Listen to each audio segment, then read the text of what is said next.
Hi, my name's Mardi Pieronek, and I'm a woman of a teen, transgender, transsexual, whatever you want to call it, experience. And my journey started in 1977 when I was 15.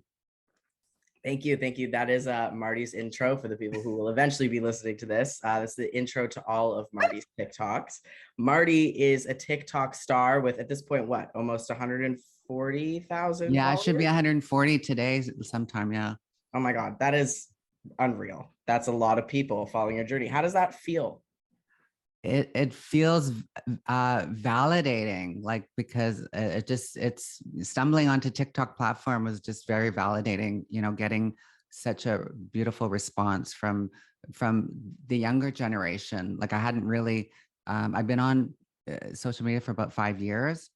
Started on YouTube sharing my journey, actually on Twitter starting my journey, just following Liver and Cox and people like that, and then they started following me, and then they told me how important it was to tell my stories. So 5 years ago, I finally came on a screen and shared my story. So it's really validating, and I've gone through a lot of unpacking about a lot of stuff during that. So it's a lot, but it's very validating, and a lot of stuff happened throughout that process. Yeah. Right. Uh, I am going to link a bunch of your TikToks into the video so people can hear more about your story. But do you want to just give a little bit of the gist to help better contextualize the questions that are coming? So like with TikTok, like what's my TikTok platform about? Do you want to start with just your journey as a trans woman and Oh, the kind of okay. stuff that you share online, and then we can talk about TikTok more specifically. Okay, so I was born in Calgary, Alberta in 1962 type of thing. Yeah, I was born in Calgary, Alberta in 1962. So if you think it was a redneck um, province, then now it's like, I've got news for you, kiddos. That's why I ran away at 15. And actually I didn't leave to Vancouver till I was 16. But yeah, I got the hell out of Dodge really quickly. It's like, I was before I was 16, like I was going downtown and I was meeting like a lot of kids that were, I guess they're street kids, but it's such more innocent time. Like it was just people were taken care of more. And they told me that this is how you had to become a woman, like figure out how to become it, and I was after the first year of hanging around with kids downtown in Calgary. I saw some of them coming back from Vancouver after a winter, and Mhm. because they would migrate to Calgary for Stampede and, be working the kiddie strolls and stuff. It was horrible that it's like there was a kiddie stroll, but there was. And that's where I used to hang out downtown, unbeknownst to my family, and trying to figure out like how to do this, and climbing this big tree in this park on the kiddie stroll, and we'd be stalking I think it was the only gay club at the time, the Parkside Continental, and we'd be waiting for like people to come out of the taxis and just hoping that a transsexual would come out, and then we go, oh my God, there's one, and we were just, couldn't believe it. And then when kids started coming back from Vancouver, the ones that survived, it's like they went to Crayons to Perfume. They were like these beautiful little Pat Benatar like girls all of a sudden, and we're like, oh my God. So I went on the next bus in the fall with a bunch of kids to Vancouver, to Davie Street, when it was like a little Amsterdam, really. Like it was just, you could just throw your keys out the window and get a client type of thing. And that's where I learned how to first find a transsexual woman that was working the streets there, that would I would be kind of like their apprentice, and live on their living room floor, and in a corner, and watch them all talk with their talk the the all of those things that you needed to learn about being trans or transsexual back then, sex change, how to get a sex change. It was all just sex change and transsexual. That was Right. the only words. And I'd be listening to them at the dining room table, and they're all putting on makeup and talking, like getting ready to go out for the evening, and I'd just be like sucking it up like a little sponge. And then about 3 months into it, after being their little gopher, and having to kind of close my eyes and be kind of, essayed by them, really, because when you really look at it, it's like you were doing stuff, to do it, to just get the information. And it's kind of creepy now when I look at it. Right. because we just normalized it so much. So that's what you did.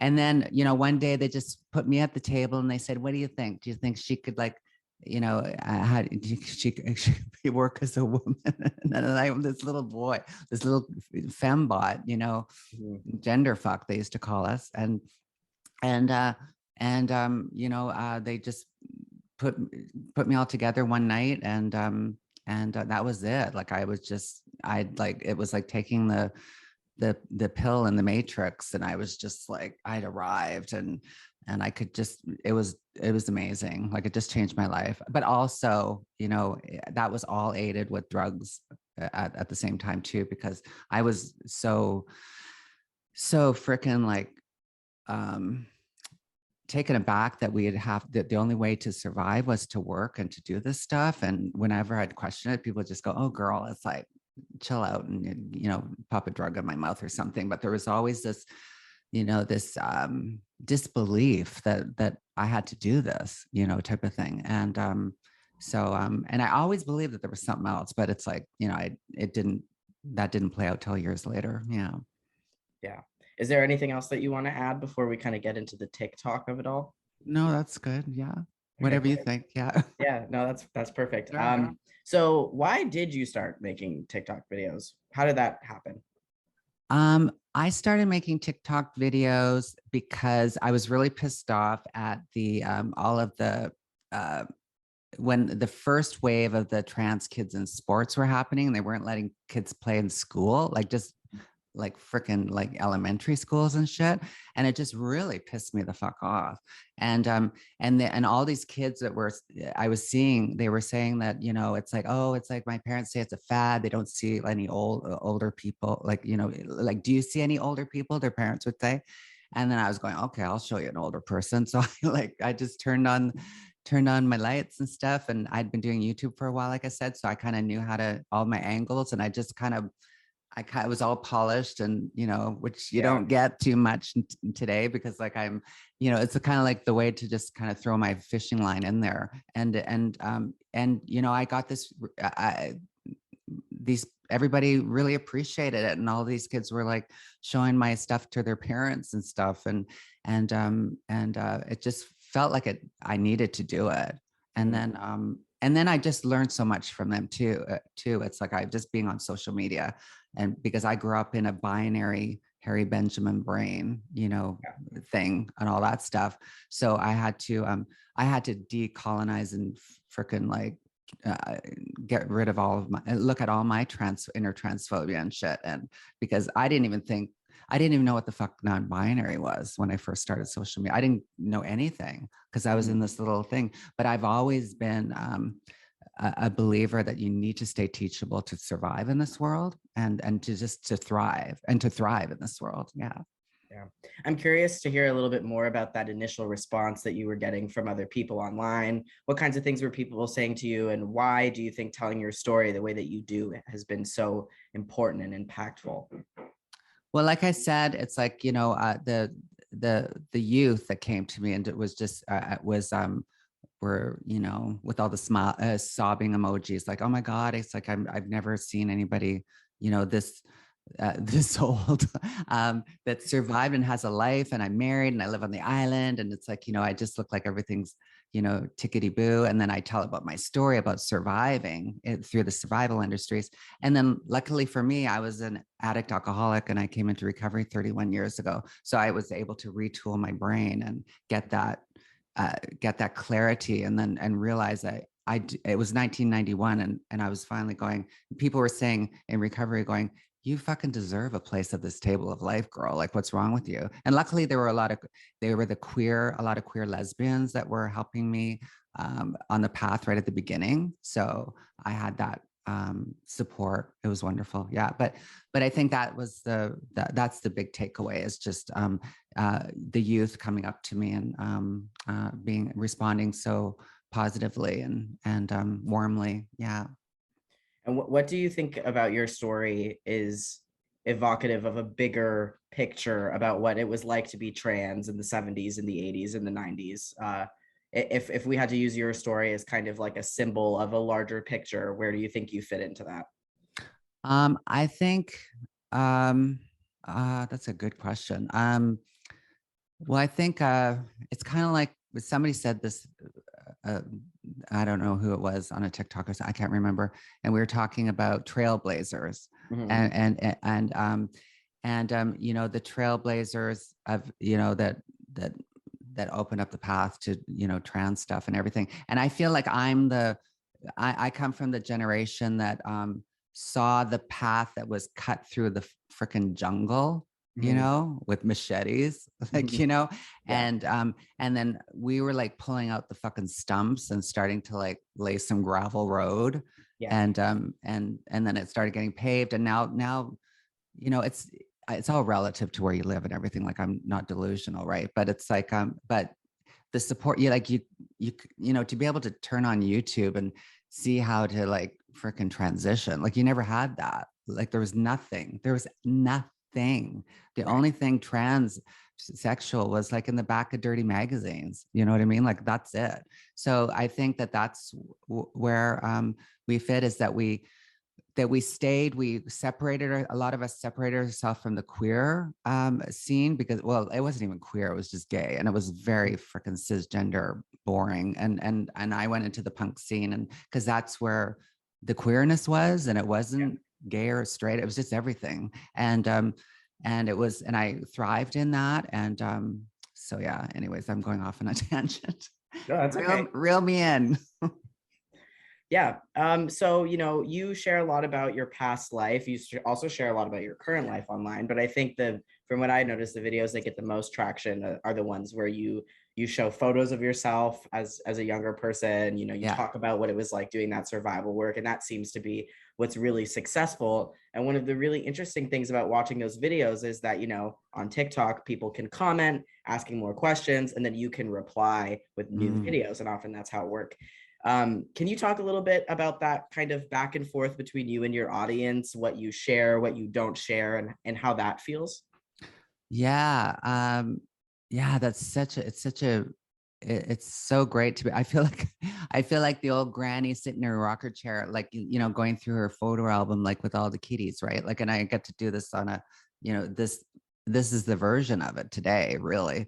And so it just warms my heart, and it's like, and it's allowed me eh, to tell, you know, to make it about like personally, like I feel that I got in touch with healing this childhood part of me that I've been so ashamed of, and so dysphoric about, Right. because, you know, and I've just come into doing some work around that, and I've been able to realize that there is a big non-binary part of me that wasn't allowed to thrive. And so being able to do this back and forth with my followers and friends, I've been able to shed light on that, and give life to Mhm. that part of me, because I was always, I didn't really, I didn't really jive with the usual cliche about, you know, I was always born a woman, or it's like, or I was, you know, I always felt like that. It's like, it was like, I was given a choice of two, so I took that one, type of thing. Yeah. But it Right. never really completely jived with me. So by connecting with a lot of non-binary trans youth and stuff, and hearing their stories, and getting this feedback from just them asking me questions and me them, I've been able to really make peace with some of that dysphoria. Like, it just kind of left, you know, with talking about me as a child, you know, because I could never use the right pronouns with it. Never felt right. So Yeah. it's interesting. So yeah, I get way more than than I give, I think, you know what I mean? Which is, you know, which is, I think, the alchemy of giving, really. Yeah. Yeah. So you've talked a little bit about what, you know, you take away from your own videos and being in that online space, and you've talked a bit about what your audience takes away. Right.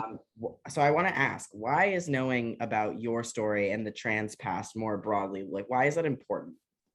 Why is it important? Oh my God. It's A big uh, question. yeah.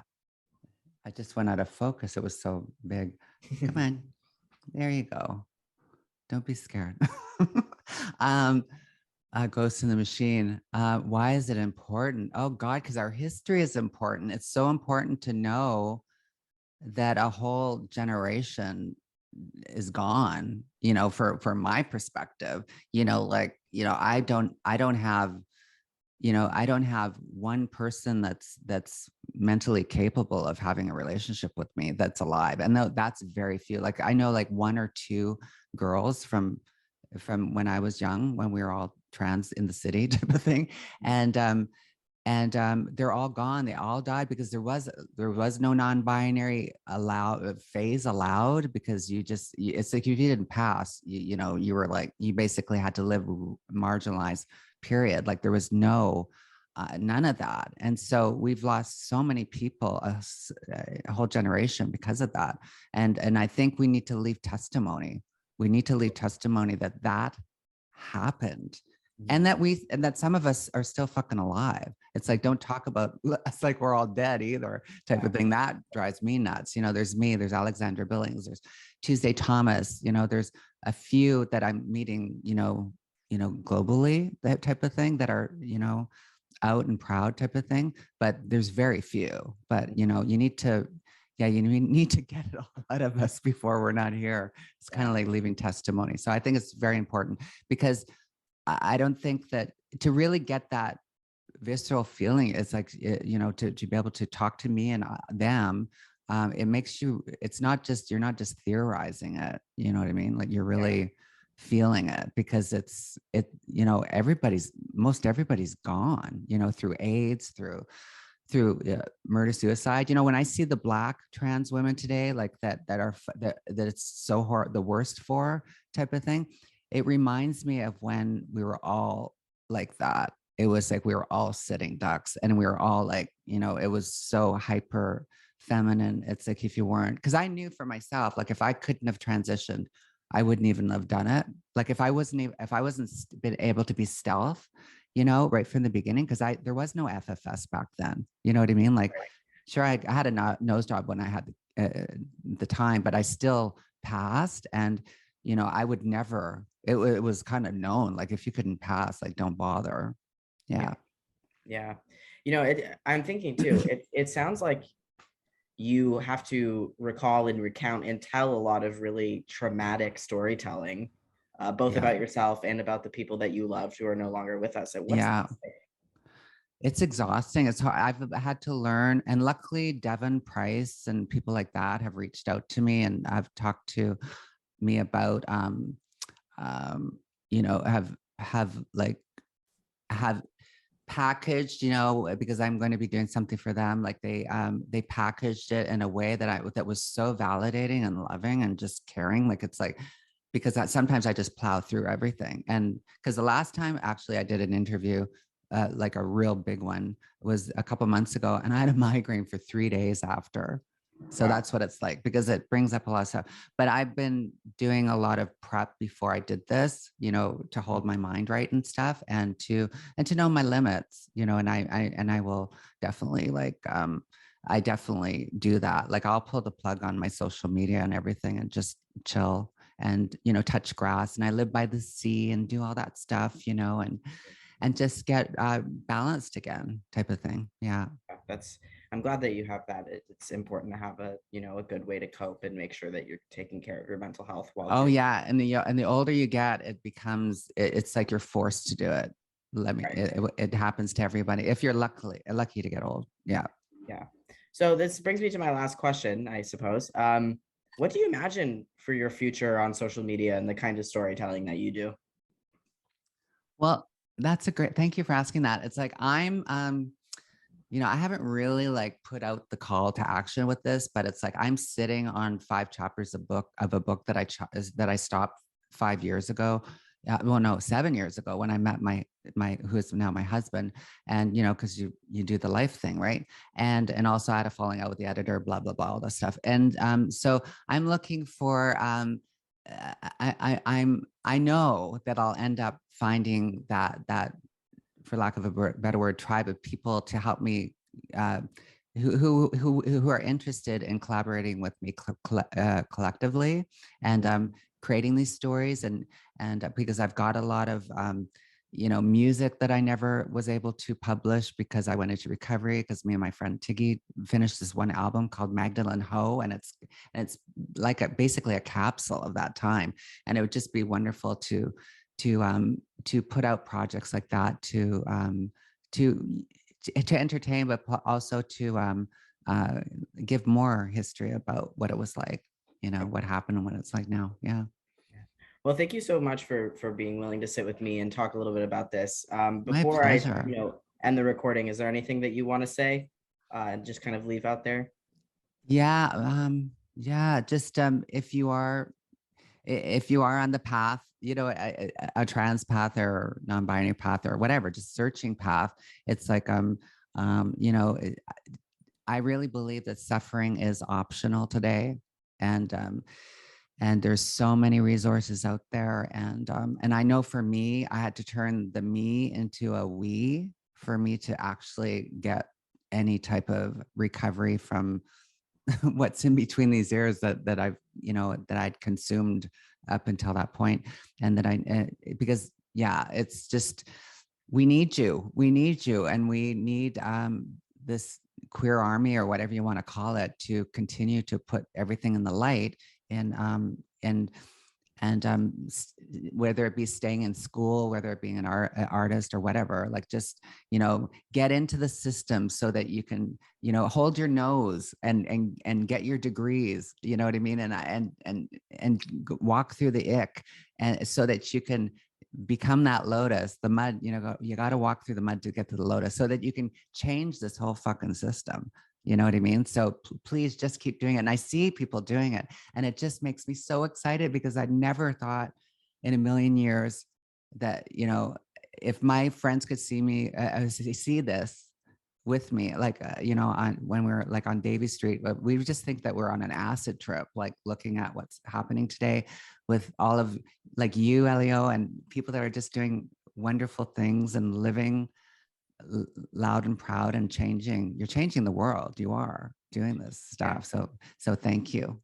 No, thank you. Thank you for, like you said, being that trailblazer. You talked a lot in this interview about surviving, but I think, you did more than just survive. You cared for one another, you built a community, and you are now able to be, one of those forces in the community that tells people my age, younger, older, whoever, that you're going to be just fine and you're also going to survive. And if you want to live on the island with your husband by the sea, it can be there for you. And I think that's a really powerful thing.